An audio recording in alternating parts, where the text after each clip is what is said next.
Hello.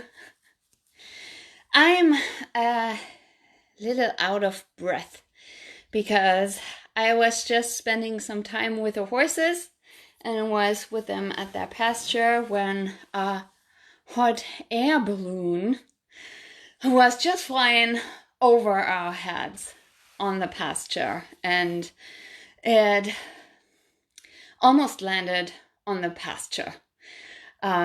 And had to get pretty much more height, so fly over the trees and get away from us. That was very exciting in a way I don't think would have been necessary, because the horses were panicking since they don't usually see hot air balloons. So this brings us to the topic of this day's live: fear. So the horses were very fearful right now, but I want to talk about equestrians' fear of riding their horse. And usually when I work with clients, for instance, they tell me that they know why they are afraid of riding their horse, because they had that one incident when they had an accident with a horse, got bucked off, or the horse reared or bolted or whatever, and so they fell off. And after that incident, fear was suddenly there. For some of them, fear hasn't been an issue prior to that incident. For others, they say that they were never really very confident riders. So they lost some more of their confidence. And what we as humans usually do is we think that, of course, that one incident must be the cause. We're thinking about cause and effect. We see it there in action. Something happened, and right after, or maybe a week after, or the next time riding, fear is suddenly an issue, or a much larger issue than it used to be. And hi, Michaela. Hi, Karen. Hello, Maren. Nice to see you here. So, of course, we would think that. So, falling off is obviously something that no one wants to experience, or at least no one wants to experience many times. And that's quite natural, I would say. But the problem with fear is there's something different going on. I mean, fear is not something that is harmful to us. Usually, when we are born, we can experience fear from the first day, really, that we are on this world. And that is because fear is supposed to keep us safe, so that we don't get too risky, that we know when there's a hazard and we have to escape that. Fear helps us run. Fear helps us decide in a very, very instantaneous reaction to whatever is going on. So fear of riding your horse is not really like that. I mean, we know that, of course, riding is a sport or an endeavor that can hurt us. When we fall off, when we have an accident, we might face serious injuries, and that's something you maybe should be a bit fearful of. However, when it comes to that, fear develops in a different way when it comes to being fearful of riding your horse. So what happens really is the cause of that fear isn't usually, and I would say 99.9% of all the cases I've ever worked with, that fear, that cause of that fear has nothing to do with a horse. Usually it's something that has happened many, many years ago. And the cause of that fear usually lies within the childhood of that person. And I would say it's like this. When you get born, you have like a huge container. It can be huge, it can be smaller.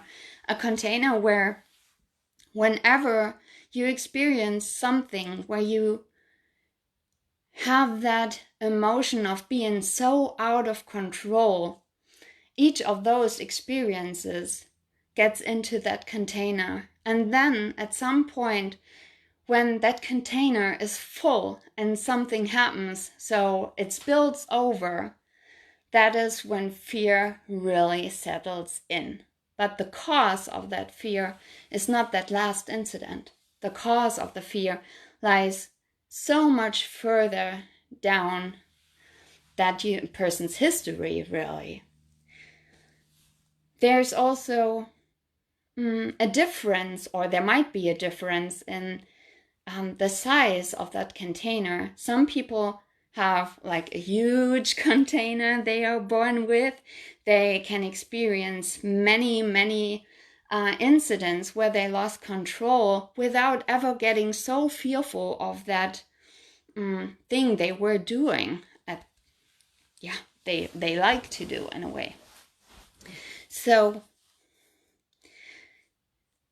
for many, it's like a big container, but for others, it can be very small. And that depends on your relationships when you were a child. As in, were your parents people that were able to really feel or keep you safe, to really help you feel that you are safe here in this world? And if they have a problem with fear themselves, then it is very probable that your container is much, much smaller. So it comes down to this. A horse, as a flight animal and a herd animal, will always notice what you are feeling. When you are afraid, your horse will know that you are afraid, and there's nothing you can do about it. It doesn't matter how hard you try to, keep your cool and be relaxed. You don't even need to try, because you can't lie to your horse in that way. It knows, and so it will react to that in one way or another. Some horses can really live with that, can really are really able to stay confident even though their rider isn't.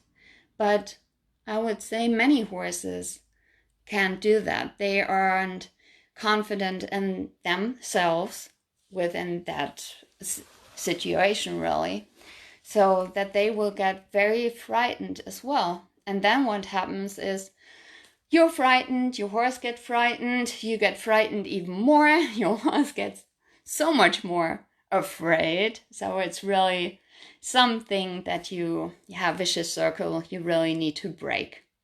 The thing is, you have to break it, because your horse doesn't know how to break it. And maybe you don't either. But there are so many different things you could do. And the first one is to just be true to yourself and admit that you are fearful. Even admit it to your horse. I know it sounds weird in a way, but when you express your feelings, it will be so much more easy for your horse to accept your state of emotion, and it won't get into that vicious circle with your horse. So you don't have to try to keep your cool when on the inside you're a hot mess. Obviously, when you are a hot mess, rather not ride your horse, but maybe do something from the ground instead for, some period of time until you and know how to get your feelings, your emotions under control until you're able to work on them. And for some people, it's fine to just work on the symptoms. Maybe use breathing techniques, things I talk about in my book, for instance. Use self-hypnosis, whatever. There's so much you can do. But for other people, it's really necessary to work on the cause. And like I said, that cause has nothing to do with your horse. It has to do something with experiences you've made when you were probably very little, when you were a child. And those can be different things. It doesn't have to be a traumatic event. It doesn't have to be like you were abused or anything. Nothing like that. It can be something really simple, like waking up in the middle of the night and just having a nightmare and being afraid because no one is right there with you. So, or just feeling alone and in one event. And that can be the cause of your fear later on riding your horse. And usually it's something you aren't even aware of. It's something that is hidden deep inside your subconscious, but it can be worked on. Yeah, that's what I wanted to talk to you about. And I wish you all a very nice evening. Thanks for joining me. Bye.